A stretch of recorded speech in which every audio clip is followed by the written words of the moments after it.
Halo geng, selamat datang di channel Alur Cerita Film.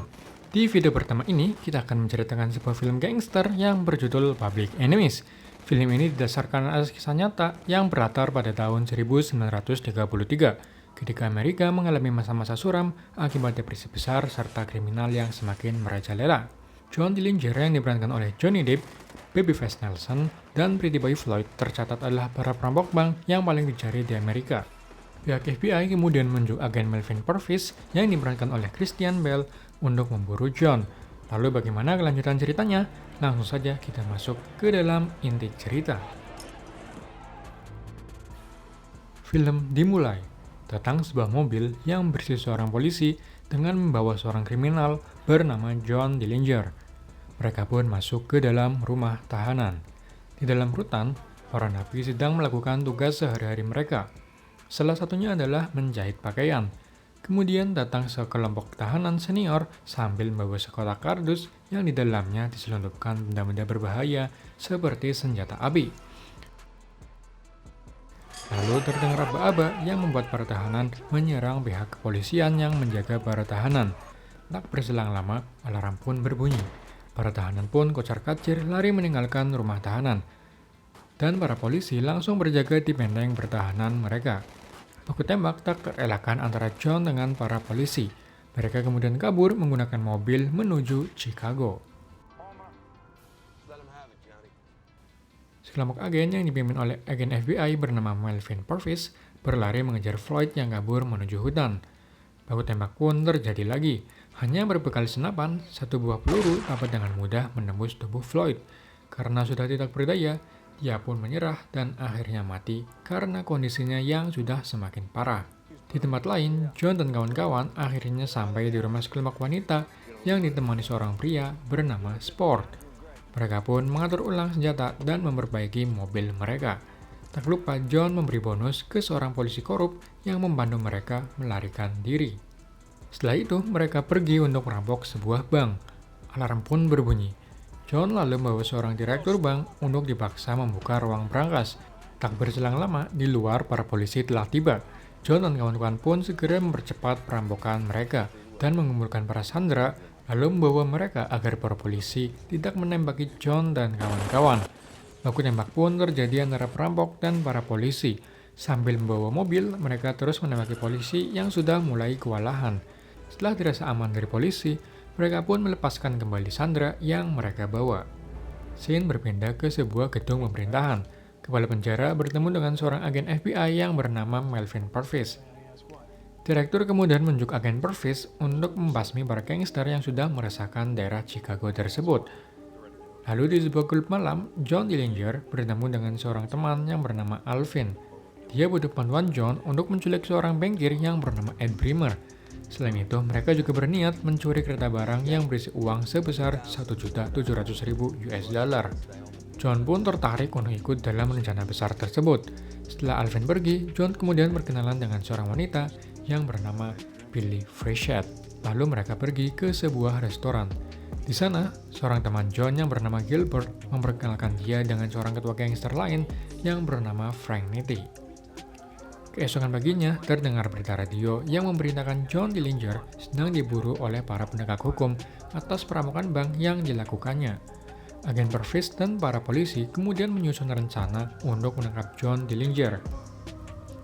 Mereka menyiapkan berbagai senjata api untuk menghadapi pembunuh berpengalaman yang sangat berbahaya. Di tempat lain, agen Purvis mendapat kabar tentang keberadaan John dari seorang penyedia jasa telepon yang menyadap telepon Harry Berman. Tak mau membuang waktu, agen Purvis langsung pergi mengawasi apartemen yang diduga ditinggali oleh John. Karena tak mau menunggu lama, agen Purvis ditemani seorang polisi kemudian masuk ke dalam apartemen. Mereka kemudian memeriksa apartemen tersebut, namun bukan John yang mereka temui. Apartemen tersebut dihuni oleh seorang wanita dan pasangannya yang sedang menikmati makan malam. Namun sesaat setelah agen Purvis pergi, terdengar suara gaduh dari dalam apartemen yang membuat seorang polisi bernama Barton yang mengawasi mereka merasa curiga. Dia pun mendekat ke arah sumber suara tersebut. Kemudian seorang pria yang sebelumnya makan malam bersama pasangannya tiba-tiba menembak polisi tersebut. Agen Purvis yang mendengar suara tembakan tersebut bergegas masuk ke dalam apartemen. Namun dia hanya menemukan Barton yang sudah mati bersimbah darah. Para gangster sudah pergi melalui pintu belakang apartemen. Para polisi yang sedang berjaga di luar melihat mereka pergi, sehingga baku tembak tak terelakkan. Agen Purvis yang pulang dengan tangan kosong akhirnya meminta bantuan dari agen Winstead. John dan Billy kemudian pergi untuk memesan sebuah hotel. John dan Billy yang sudah beres-beres kemudian dikejutkan dengan kedatangan para polisi untuk menangkap John. John pun kembali mendekam di dalam jeruji besi. Malam harinya, John dipindahkan ke penjara di negara bagian Indiana dengan menggunakan pesawat. Wartawan pun berkumpul menunggu kedatangannya. John keluar dari pesawat dikawal dengan sangat ketat oleh pasukan bersenjata api. Di perjalanan, kedatangan John juga disambut oleh masyarakat seperti seorang pahlawan. Lalu di dalam penjara, berbekal senjata api, John menggunakan seorang petugas kebersihan untuk melakukan aksinya dalam upaya melarikan diri. John memaksa seorang polisi yang berjaga untuk membukakan pintu yang dikunci. Lalu John dan temannya kini mulai membuka pintu demi pintu yang mengunci mereka. John juga memaksa kepala penjara untuk membuka ruang penyimpanan senjata.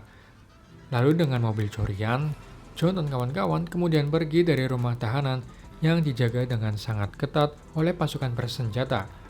Lalu John kembali ke Chicago untuk menemui Billy, kekasihnya.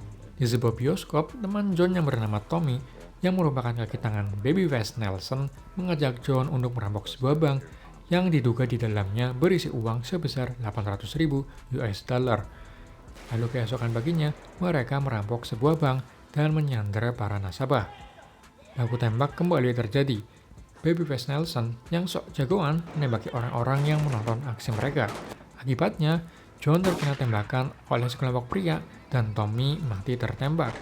Karena merasa kalah jumlah, John dan kawannya akhirnya pergi dengan menggunakan mobil mereka. Raut kekesalan terlihat di muka John ketika kembali ke tempat persembunyian. Ditambah ketika uang yang mereka rampok hanya 40.000 US dollar, sangat jauh dari perkataan mereka waktu mengajak John. Di tempat lain, seorang bawahan Baby West Nelson yang tertembak dan ditangkap diinterogasi dengan sadis oleh agen Purvis dan Winstead. Dia akhirnya memberitahu lokasi persembunyian mereka selama ini. Tak butuh waktu lama, para agen dan polisi langsung berangkat menuju tempat persembunyian dari Nelson dan John. Ketika sudah sampai di tempat persembunyian Nelson dan John, mereka kemudian langsung mengepung tempat tersebut. Beberapa saat kemudian, beberapa pria mabuk terlihat keluar dari tempat tersebut menggunakan mobil. Purvis dengan senjata di tangannya langsung berusaha menghentikan mobil tersebut. Namun karena tak mau berhenti, Purvis dan temannya langsung memberondong peluru ke mobil tersebut. Lantas John yang sedang tertidur kaget dan langsung mengambil senjata untuk menembaki para polisi. Baku tembak pun kembali terjadi lagi. Kali ini giliran para polisi yang kewalahan. Dua orang teman Purvis mati tertembak di dalam mobil. Lalu ketika dirasa sudah aman, John dan Red kemudian pergi meninggalkan tempat tersebut. Para polisi yang mengetahui kaburnya John berusaha mencekatnya. John dan Red berusaha kabur menuju hutan yang gelap agar tak dilihat oleh para polisi. Namun polisi tetap menemukan mereka. John yang bersembunyi di balik pohon terus menembaki polisi yang mengejar mereka. Namun ketika mereka berlari, seorang polisi keluar dari persembunyiannya dan menembak Red dari belakang. Red terluka terkena tembakan tersebut, namun mereka terus berlari sampai menemukan sebuah rumah dan mobil. John dan Red kemudian langsung kabur menggunakan mobil tersebut. Di lain tempat, Nelson yang sudah tidak berdaya berusaha lari dari kejaran polisi. Ia kemudian membajak mobil yang digunakan oleh polisi dan menggunakannya untuk kabur. Purvis dan kawan-kawan kemudian mengejar Nelson yang kabur menggunakan mobil curian. Nelson kemudian mengajak temannya untuk masuk ke dalam mobil. Kejar-kejaran kemudian diwarnai dengan baku tembak oleh kedua belah pihak. Purvis yang berhasil menembak mesin mobil Nelson mengakibatkan mobil yang dibawa Nelson mengalami kecelakaan. Agen Purvis kemudian datang dan langsung menghabisi mereka semua, termasuk Baby West Nelson. Di tempat lain, John dan Red berhasil melarikan diri dari kejaran polisi. John berusaha mengobati Red, namun Red akhirnya tidak bertahan karena luka yang dideritanya semakin parah. John yang kini tinggal sendiri kemudian memutuskan untuk pergi menemui Billy menggunakan mobil. Mereka pun memutuskan untuk pergi. Singkat cerita, keesokan paginya, John menyuruh Billy untuk pergi ke apartemennya. Namun ketika Billy memasuki apartemen tersebut, dia dicegat dan ditangkap oleh para polisi. John yang melihat Billy dibawa pergi oleh polisi mengurungkan niatnya untuk mengejar. Di suatu ruangan, Billy diinterogasi oleh para polisi. Dia terus disiksa dan dipaksa untuk membuka mulut. Kemudian tiba agen Purvis dan Winstead yang langsung menghentikan aksi polisi tersebut. Teman John yang bernama Anna Shades berkhianat kepadanya. Dia memberitahu lokasi John kepada agen Purvis. Purvis kemudian menyiapkan anggotanya untuk beraksi pada sebuah bioskop. Singkat cerita, para polisi sudah menunggu di depan bioskop yang diduga akan dikunjungi oleh John. John kemudian masuk ke dalam ruang teater. Lalu setelah film selesai, para pengunjung pun keluar. Para polisi dan agen bersiap menunggu munculnya John. Setelah John keluar, para polisi mengikutinya sambil menodong senjata dari belakang. Lalu suara tembakan pun terdengar. John tertembak 3 kali oleh agen Winstead dan Purvis di bagian kepala dan punggung. Setelah kejadian tersebut, agen Winstead kemudian pergi menemui Billy untuk mengatakan pesan terakhir John sesaat sebelum dia mati, yaitu, "Katakan kepada Billy untukku, sampai jumpa." Kemudian Billy pun meneteskan air mata. Di akhir film, terdapat sebuah narasi yang berisi agen Purvis tewas bunuh diri setahun setelah dia berhasil membunuh John Dillinger pada tahun 1960.